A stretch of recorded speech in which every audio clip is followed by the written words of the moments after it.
Olá, graça e paz da parte de nosso Senhor e Salvador Jesus Cristo, amém? Seja bem-vindo. Você está no canal Beit Sefer, Escola Bíblica à Distância. Eu quero agradecer a todos os irmãos que têm compartilhado o nosso canal. Agradecer as inúmeras palavras de gratidão, de incentivo que tenho recebido de todos vocês. Isso nos impulsiona a continuar a realizar esse trabalho. Agradeço também pelas orações que tenho recebido e peço a você que nos ajude a continuar levando esse material, essas lições para o maior número de pessoas possíveis. E eu te peço já no início, inscreva-se no canal, toca o dedo aqui e nos ajude a continuar divulgando esse material. Como você sabe, nós estamos estudando a revista Palavra e Vida da Convenção Batista Fluminense, cujo tema central para esse trimestre será Atos da Igreja Primitiva, estudando Atos e os relatos da Igreja Primitiva. Hoje, na lição de número 5, o tema será Promessa e Realização. Lucas, em Atos dos Apóstolos, registra uma experiência duradoura e impactante. O livro descreve a descida do Espírito Santo durante a festa de Pentecostes, marcando um novo capítulo poucos dias após a ascensão de Jesus ao céu. Depois de terminarem os dias de espera, o Espírito Santo veio sobre o grupo reunido dos discípulos de modo inédito, acompanhado de sinais sobrenaturais e fazendo com que irrompesse em louvores a Deus em línguas diferentes das suas próprias. Na medida que os discípulos saíam para as ruas, a sua atividade estranha atraía a atenção das pessoas que ficaram atônitas com aquilo que ouviram. Muitas ficaram assombradas, mas algumas estavam dispostas a buscar uma explicação racionalista e algo desonroso daquilo que acontecia. Para dar início ao nosso estudo, eu convido você a pegar a sua Bíblia e juntos podemos ler o texto que está em Atos dos Apóstolos, capítulo 2, verso 1 e 2. 7 semanas já se haviam passado desde a morte e a ressurreição de Jesus, e com isto chegou o dia de Pentecoste.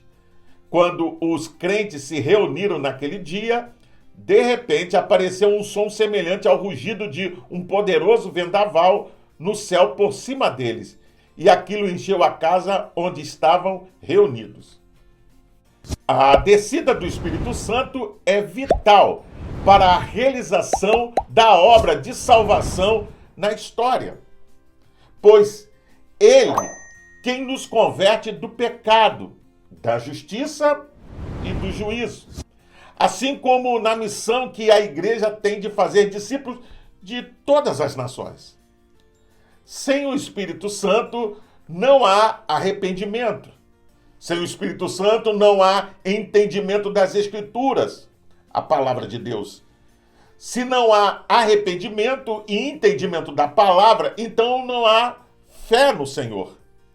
Dependemos totalmente do Espírito Santo, tanto como servos individualmente neste mundo, com as nossas lutas contra o pecado e o inimigo das nossas almas para consolo e conforto nas nossas necessidades.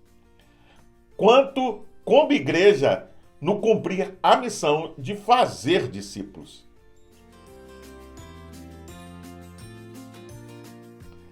A vida e obra de Jesus Cristo, junto à poderosa manifestação do Espírito, são temas centrais no Novo Testamento.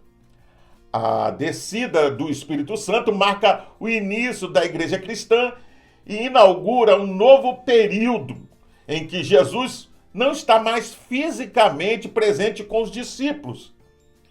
Agora, eles contam com a intervenção divina por meio do Espírito, nas direções e decisões da igreja. Em Lucas capítulo 24, versículo 49, a promessa de serem revestidos do poder do alto, e João capítulo 14, verso 15 ao 27, sobre o envio do Consolador pelo Pai, são cumpridas na vida da igreja, conforme pode se observar em Atos dos Apóstolos capítulo 2. Reconhecemos o Espírito Santo como Deus, o que é fundamental para a nossa teologia trinitária. A descida do Espírito Santo não é sua criação, pois ele é Deus. A promessa de Jesus não era para a sua criação, veja, mas para a sua manifestação, atuação e habitação de maneira permanente na vida de pessoas da igreja na história. Em Lucas capítulo 4, verso 1, nota-se que o Espírito Santo acompanhou Jesus em seu ministério, guiando, veja, ao deserto após o batismo. Para compreender sua atuação na história, é vital reconhecer sua presença e atuação nos atributos, não apenas, veja, nos dias atuais, mas também no Antigo Testamento. Por exemplo, podemos ler 2 Crônicas, capítulo 20, verso 14 a 18. Nesse texto do Antigo Testamento, o Espírito Santo estava ali, revelando e capacitando, mesmo que sua habitação não fosse permanente no Antigo Testamento. Neste sentido, a promessa do Espírito Santo tanto é feita no Antigo Testamento como no Novo. Antes de continuar, vamos ler a Bíblia em Atos dos Apóstolos, capítulo 2, verso 2.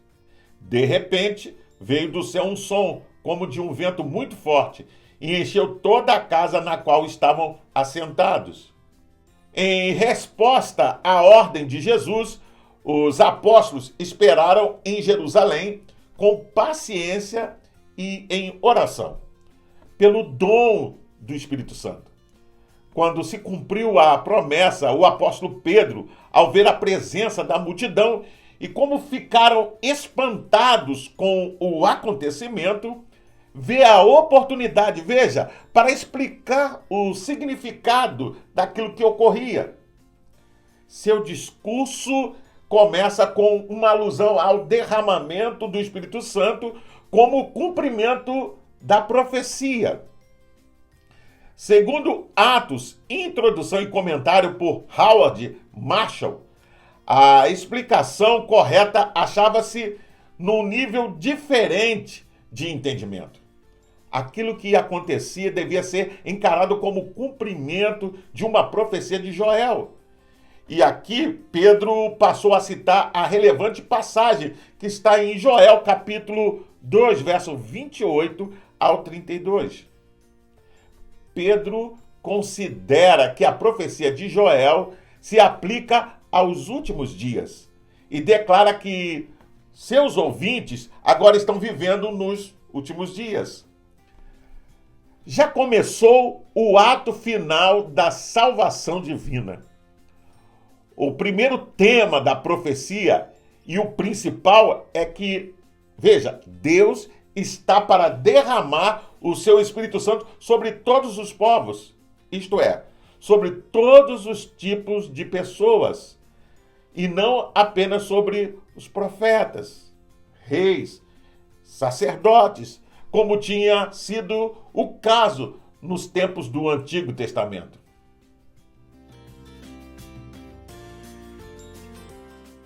Jesus já havia anunciado o Consolador antes da sua partida.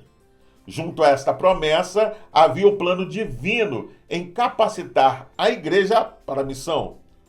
O consolo do Senhor para as nossas necessidades, o convencimento dos nossos pecados para o nosso arrependimento e a nossa transformação de vida e santificação.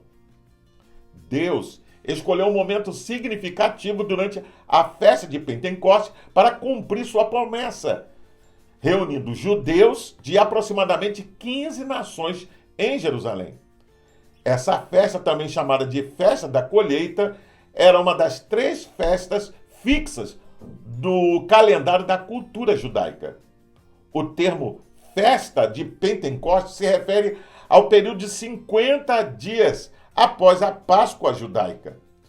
Durante esse evento, uma evidência da atuação do Espírito Santo foi a compreensão mútua das vozes, superando a barreira linguística. Em contraste com a dispersão de idiomas em Babel, você pode conferir isso em Gênesis capítulo 11, verso 1 a 9, o Pentecostes revela a comunhão estabelecida pelo Espírito Santo, proporcionando, veja, unidade, mesmo na diversidade linguística.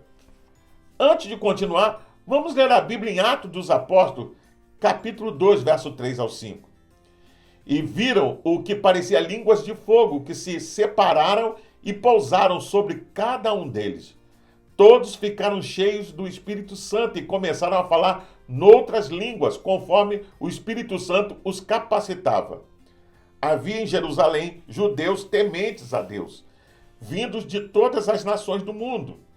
Ouvindo-se este som, ajuntou-se uma multidão que ficou perplexa, pois cada um os ouvia falar em sua própria língua. Segundo o comentário do Novo Testamento, exposição de Atos dos Apóstolos, por Simon Kistemaker, os crentes não apenas ouvem a vinda do Espírito Santo, como também o veem, veja, aparecendo no que parecem ser línguas de fogo.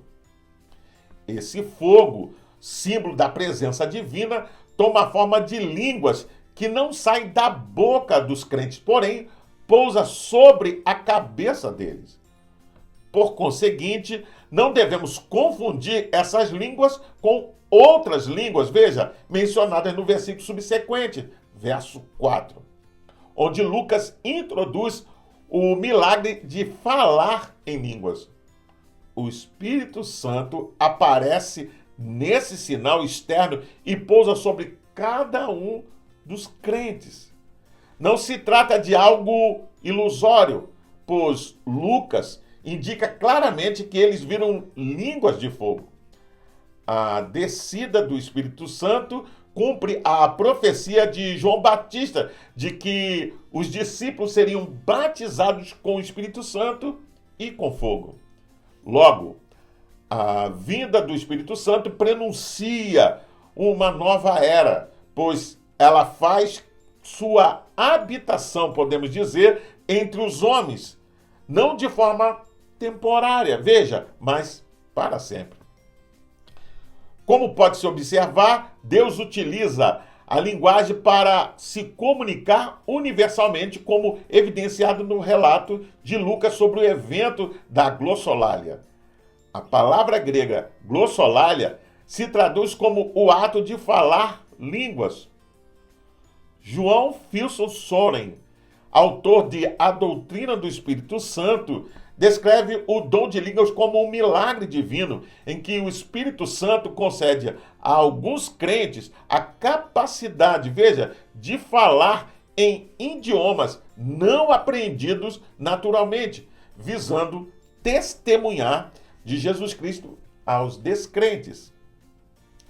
Esse dom é evidente em Atos dos Apóstolos, capítulo 2, onde pessoas de diferentes lugares creem nas boas novas de Jesus.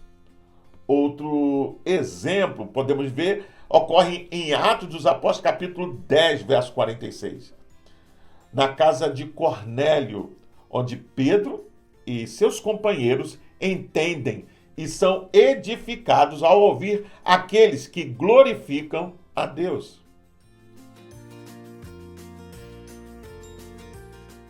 A pneumatologia, ramo da teologia sistemática, estuda a doutrina do Espírito Santo. Conforme a declaração batista doutrinária, que guia nossa teologia, reconhecemos o Espírito Santo como Deus. Além de sua manifestação em Pentecostes, ele é co-criador, junto com o Pai e o Filho de todas as coisas, incluindo o homem. Você pode conferir isso lendo em Gênesis capítulo 1, verso 2 e o verso 26. quando a própria Bíblia afirma que a palavra revelada está pronta, de forma que não podemos acrescentar nada nela, você vê isso em Apocalipse capítulo 22, versos 18 e 19, precisamos entender que esta obra foi feita pelo Espírito Santo usando homens ao longo dos séculos, em 3 línguas diferentes: hebraico, aramaico e grego. Antes de continuar, vamos ler a Bíblia em Atos dos Apóstolos, capítulo 2, versos 16 ao 18. Pelo contrário, isto é o que foi predito pelo profeta Joel. Nos últimos dias, diz Deus, derramarei do meu espírito sobre todos os povos. Os seus filhos e as suas filhas profetizarão. Os jovens terão visões, os velhos terão sonhos. Sobre os meus servos e as minhas servas derramarei do meu espírito naqueles dias, e eles profetizarão. Segundo o comentário Novo Testamento, Barclay diz que é possivelmente muito infeliz falarmos tantas vezes do que aconteceu no Pentecoste como a vinda do Espírito Santo. O perigo reside em que pensemos que o Espírito Santo começou a existir nesse momento. Não é assim. Deus é eternamente Pai, Filho e Espírito Santo. Em realidade, Atos esclarece isso muito bem. O Espírito Santo falava em Davi. Você vê isso em Atos dos Apóstolos 1, verso 16. Falou através de Isaías, Atos 28, 25. Estevão, em seu discurso, acusa os judeus de terem se oposto ao Espírito, através de toda a sua história. Atos capítulo 7, verso 51. Nesse sentido, o Espírito Santo é Deus, revelando sua verdade e sua vontade aos homens em toda era, veja, e em toda a geração. Mas, ao mesmo tempo, algo especial aconteceu no dia de Pentecostes. Desta forma, podemos ver que o Espírito Santo habita no homem, iluminando para compreender a palavra revelada, conforme narrado em Atos dos Apóstolos, capítulo 2. Sua obra inclui convencer o homem de sua natureza pecaminosa. Você vê isso em João, capítulo 16, versos 7 ao 11. E regenerá-lo, tornando-o consciente da obra de Cristo por meio da palavra. Você vê isso em João, capítulo 15, verso 26. O Espírito Santo atua para efetivar o caráter de Cristo na vida diária do homem, consolando permanentemente. Na edificação da igreja, ele concede dons espirituais para servir a Deus, cumprindo o chamado de Jesus, veja, para todos os que creem nele. Ele nos chama para a santidade. Assim como ele foi na terra e ainda é, o Espírito Santo nos mostra aquilo que deve ser feito diariamente para a nossa santificação.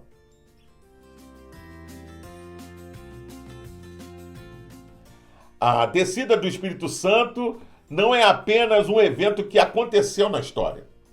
A atuação constante do Espírito nos filhos de Deus é a forma pela qual Deus designou para estar conosco nos últimos dias, após a ressurreição e ascensão de Jesus Cristo.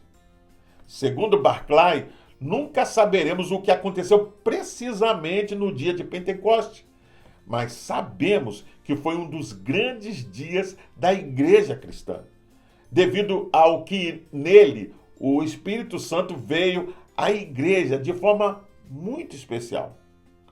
O livro de Atos foi chamado o Evangelho do Espírito Santo. Se alguma vez uma doutrina precisou ser redescoberta, é a do Espírito Santo. Já para o comentário Hagnus, o Pentecoste não foi um acontecimento casual, veja, mas uma agenda estabelecida por Deus desde a eternidade. Como o Calvário, o Pentecoste foi um acontecimento único e irrepetível. O Espírito Santo foi enviado a fim de estar para sempre com a igreja. Podemos ver que Deus está em missão de resgate da sua criação. E o Espírito Santo tem atuado no convencimento de muitas e muitas vidas, assim como tem usado muitas vidas para esta missão. A missão é de Deus e Ele nos convida a participar. Sem dúvida, podemos afirmar que é um grande privilégio nosso poder participar. Para tanto, Deus nos reveste com poder vindo do céu para, em nome dele, sermos suas testemunhas na nossa família, vizinhança, bairro, cidade, estado, país, até os confins da terra. Eu finalizo perguntando: qual a importância que você dá ao Espírito Santo e a sua relação diária com ele? Você consegue numerar pelo menos 5 pontos, veja, da sua vida que Deus já mudou e 5 que o Espírito Santo ainda vai ter que ajudar a mudar?